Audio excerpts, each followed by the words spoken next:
Welcome to the Re-Up Men's Podcast with Tim Brown. I'm Brandon Porter. Re-Up is here to help men be the man God created them to be. We're glad that you're listening. We'd love to point you to our website where you can learn more about Re-Up and this mission that we're on and find resources for us. You can do that by going to ReUpPodcast.com. Well, if you've listened to this podcast before, you know that Tim and I both love baseball, and you know that his memorabilia collection is a little bit more obvious than mine in the background than mine does normally lurk in the background of the shot, whether you can see it or not. But Tim's Cincinnati Reds memorabilia is there. And Tim, I just know that you have a desire to not let that memorabilia end with you, but to pass it on to the next generation coming behind you in your family. Yeah, actually earlier today, and you'll know what I'm talking about, but this thing my son made me when he was younger, Mm-hmm. teenager, my oldest son. It's looks like a big picture on the wall, and it's a baseball diamond that he painted, and he took the baseball cards of the big red machine, and he put the card in each position of the players and so forth, and just a really neat deal for me. Probably just looked like a piece of junk to somebody else, but it, got it out of the attic recently, freshened it up. My 9-year-old grandson was there with us when we got it out, and he just thought it was so cool. He and I worked on it and did some things to it, and I've brought it up here and hung it you can't see it behind me. It's on another wall. Actually hung it this morning and, got it on the wall. And, yeah, I mean, I plan on passing that on to him, and my oldest son has passed on the legacy of being a Reds fan to him. And now the 9-year-old, I got a picture of him this morning. He was headed to baseball camp down at Murray State University baseball camp. And he had on his baseball pants. He had on a Reds shirt and a Reds ball cap. So made his papa proud. And we're passing on that legacy. He likes to sit with his dad and watch the Reds games. And so, yeah. So, and again, I have to live so far back in the past than you do. Being a Braves fan, you don't have to go Mm-hmm. that far back, but us Reds fans have to go pretty good ways back to bask in our glory and the legacy and all that. They just Mm-hmm. had the 50th anniversary 2 weekends ago of the Big Red Machine era, the 75, 76 teams. So that was kind of neat. And Mm-hmm. so again, just that legacy being passed on to being a Reds fan. Yeah, but I know you well enough to know that as much as the Reds mean to you, that is not the ultimate legacy that you want to pass on to your children and your grandchildren, that there is more that you want to share with them now and send with them long after you're gone. Yeah, legacy. I just turned 60 back in April, and obviously things like legacy are on my mind a little more than they used to be back when I was 40 and thought I'd live forever. And it seemed like 60 was a long ways off, but man, it happened in the snap of a finger. And so, yeah, I think about that a lot. What legacy I want to pass on? What do I want them to, my grandkids, their kids, what do what do I want memory, the sentences they say, the description of me or whatever that legacy, what will that be? And, the old statement, the man you're someday going to be, you're now becoming, fits that legacy thought as well. But yeah, so long, I wanted to leave, and there's nothing wrong with that, but I wanted to leave a legacy of being a good husband to their mammy, obviously being a good father. Um, and those kind of things would go on. And I think most men would say that's the legacy they want to leave. I mean, a lot of guys also want to leave a financial legacy. And there's nothing wrong with that. But sometimes those legacies, once the money's gone, for lack of a better term, those legacies don't thought about a whole lot anymore. Bob, the man who spent so much time and invested in me, always wanted his legacy to be, he would say when they walked by his pine box, he wanted them to say, the only way I could just to explain his life is in terms of the Lord. Well, that's the kind of legacy he wanted. But recently I listened, my brother sent me a link to a message, sermon, address, whatever you want to call it, that Chuck Swindoll did to the Southwestern Seminary in Dallas. No, that's not Southwestern. That's just the Dallas Dallas. Theological Yeah, Seminary. that's that. What am I Yeah. saying? Yeah, Dallas Theological Seminary. And of course, Chuck, I think for maybe 7 or 8 years at one time was president of that, if I'm not mistaken. Man's just, he's a man's leaving a great legacy as well, Mhm. obviously. But it was interesting as he was addressing all the students there that day. As I was listening to it, he talked about how he's come to realize that his legacy really, foundation of it, um, is really a legacy of grace, and that grace has been the fuel for the legacy that he's currently leaving and someday will be remembered by.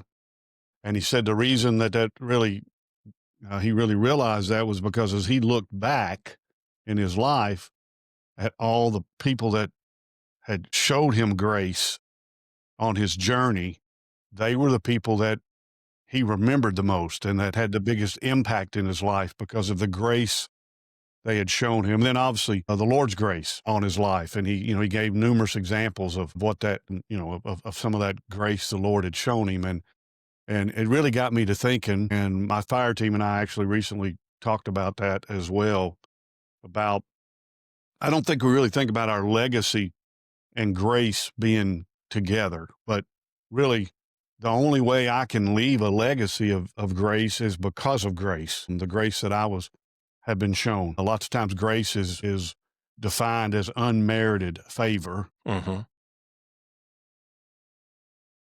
It's a kind of a theological term that, or concept that we'll use every now and then, but it's really the very heartbeat of how God relates to us Mm. is grace.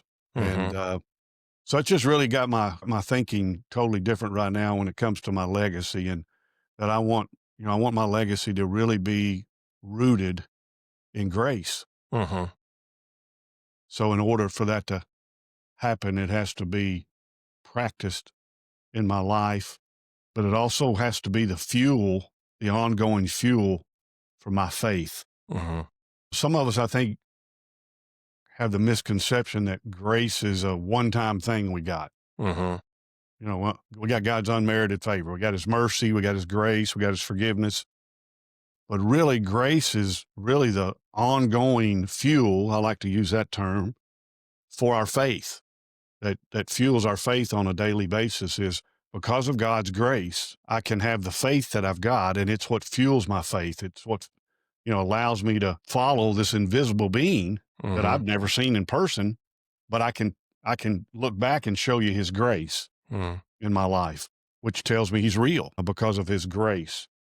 And so again, I could go on and on and on, but so I've been writing a blog recently, and I had somebody ask me that we're going to start. I've been doing some writings, preparing for it, and I had somebody recently tell me I needed to write a little short study on this topic. Kind of a title I've kind of come up with is "Consider the Place of Grace in Your Legacy as a Man." Mhm. Mhm. I think we need to consider that. Anyway, I think we need to think about that. Well, you mentioned, you used a little phrase, unmerited favor, I think, in that answer there as you were talking about grace. And so I'm going to pull that out so that guys don't miss that unmerited favor. Let's do a little bit more on that, a little bit more on a definition, a working definition of grace. In I think probably in Sunday school when I was a middle schooler, I learned the acronym God's riches at Christ's expense, using the word grace, God's riches at Christ's expense. And that works, when it comes to the gospel, and it works in what God has done for me through Christ. But you're talking about that and more. And Yes. so we need to understand, what is grace as you think about that? Well, I mean, grace is um,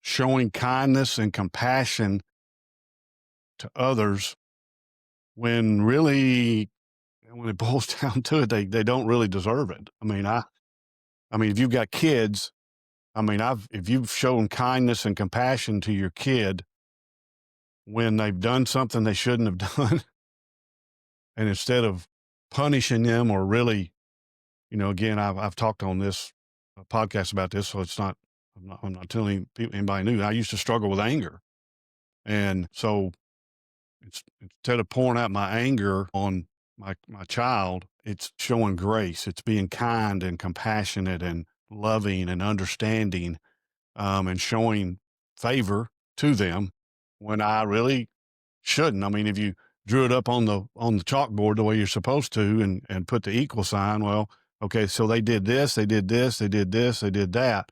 Well, the equal sign is punishment. But no, it's it's grace. I've got a book I recently got given to me called Stunned by Grace.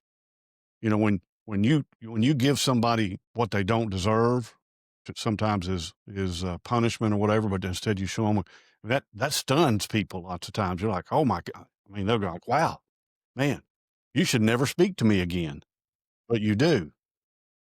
And not only do you do that, you show me favor, you show me kindness, and so and obviously, where's that come from? Well, it's what Christ did for us. I mean, none of us deserve what we've gotten from Christ. Mhm. I tell men all the time that, um, we got a problem in the garden we didn't sign up for that got fixed by something we definitely didn't deserve, Mm. which was God's grace. Mm. And he showed us his grace. And so, um, yeah, so it's not only something we receive, but, really when you're talking about a legacy of grace, it's also what you pour out because of what you've received. Mhm. It's like if you receive a bucket full of grace, then you're to pour the grace out of that bucket Mhm. onto others. So again, it's not just a theological concept. I think I found a definition here also of a guy said he calls it rigorous grace. And it's the life of Jesus made relevant and vibrant in all aspects of your daily life. And so that's it's not just receiving, but it's showing up in all aspects of your daily life and how you function. And Yeah. so, yeah, it's gosh, man, it's so much more than just that what we receive. And so talk for a minute about the balance between grace and justice, because there are times when you use the illustration of children Yeah, earlier. There are times when children need to be punished. If you were to show them grace, then actually you would probably be denying them what they need most, which is direction and discipline and yeah, correction. yeah. Talk about the balance between those Well, I things. mean, I know this is going to really sound strange, but and again, this is my thought, but even when I discipline my child or correct them or whatever, that's coming from grace because I care, and I want what's best. Mhm. And I think grace also is best happening in our lives as well. And sometimes it has a cover over it and looks like something else, like direction, punishment, rebuking, correction, whatever.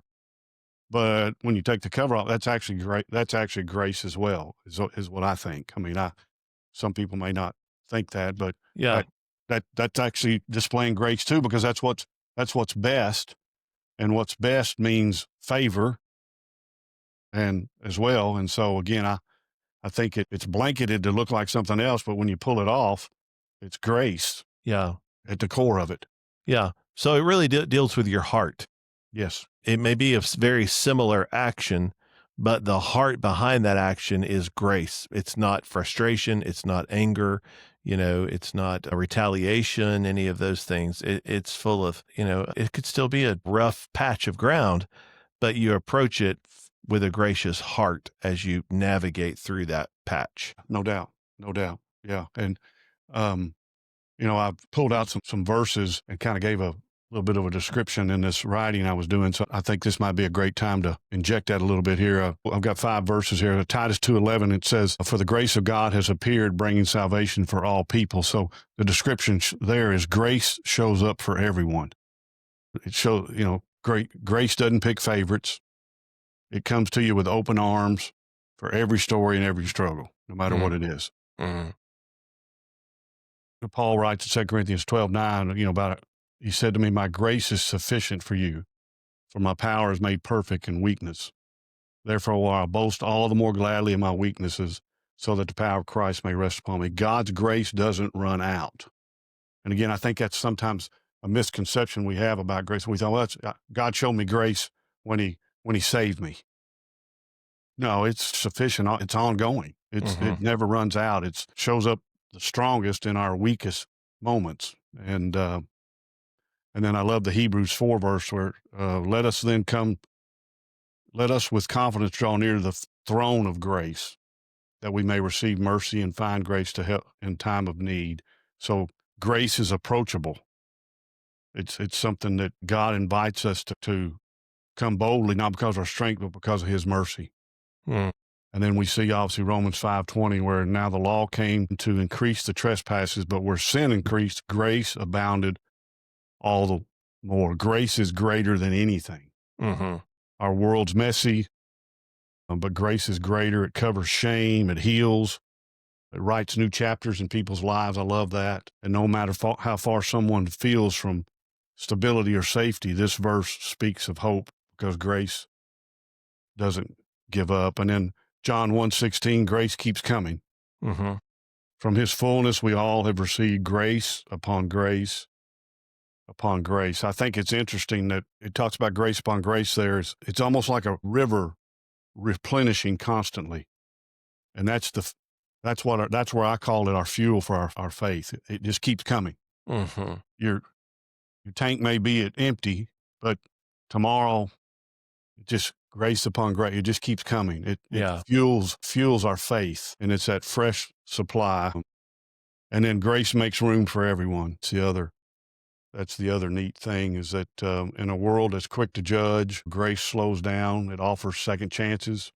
It sees the good in hard places and always leaves room for redemption.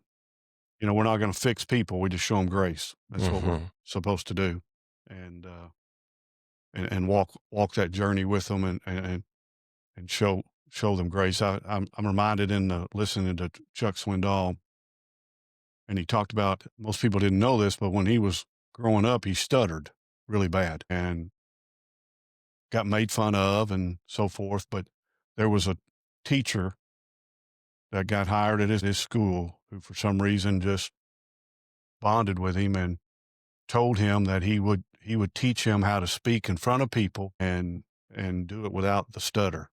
Of course, Chuck was, I think he was working in a machine shop with his dad and thought that was what he was going to wind up doing.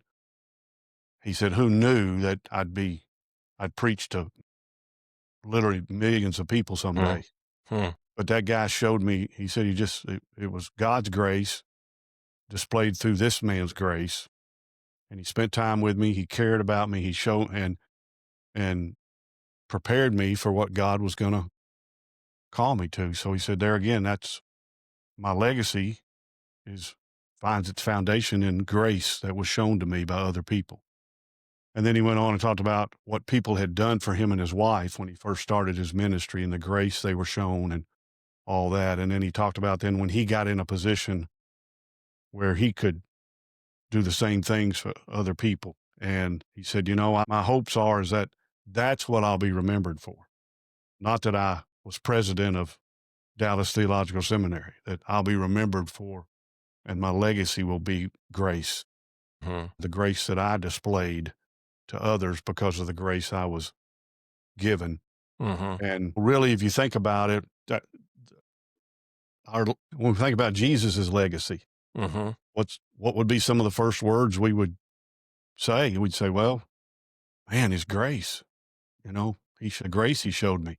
Mhm. Paul in his writings he would always use when he would describe things or talk about things. He wrote to Timothy in 2 Timothy, he talks about grace, comma, peace. It always starts with grace. Mhm. Everything. You can't have peace without grace.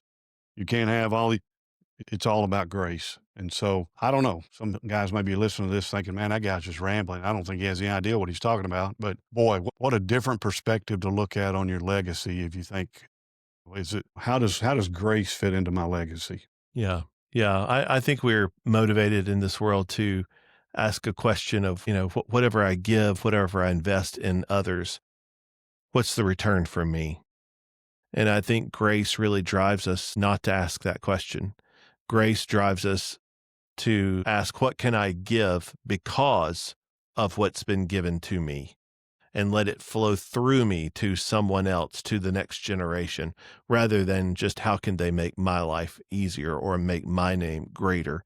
And so, I think that is a key concept that it's not natural. It would take a supernatural perspective, an otherworldly view of this world, seeing through the Lord's eyes, as we talk about in the man journey. And so, it's not giving to get, it's giving because you have received and because you have been Well, given. to piggyback that, I guess to kind of put a bow on this a little bit based on what you just said, if you're listening out there, think back in your life at the people that showed you grace when they shouldn't have, and then go, well, okay, wait a minute. Did that person, by them doing that, did that help? Did it maybe change the direction of your life? Did it help get you back on the right path? I mean, we go on and on. And if it did, that's a legacy of grace. You're looking back and thinking about that, and that's what to you, that's how you think of them, and that's their legacy to you. Is it's a legacy of grace. And I think most of us could look back and go, yeah, wow, wow. Well, let's hope that that's the same kind of legacy we'll leave as men as well. Yeah. Well, we have been processing through something that we think will be an up and coming study at ReUp, but there are studies available now for you at our website. You can find those at reuppodcast.com. Lots of resources for you as you walk through this journey with the Lord, and then certainly resources for those who are doing it with the fire team, with others. And we hope that you will take full advantage of those because they're there for you. We want to help you and come along and serve you in whatever way we can. You can learn more about ReUp, those resources, ways that ReUp, that Tim Brown himself can be a help to you, to your group, by going to our website, reuppodcast.com. We thank you for listening. We hope that if you're not already subscribed, that you will subscribe at your favorite podcast platform and tell others about the ReUp Men's Podcast. This is it. Thanks for listening to the ReUp Men's Podcast with Tim Brown. I'm Brandon Porter.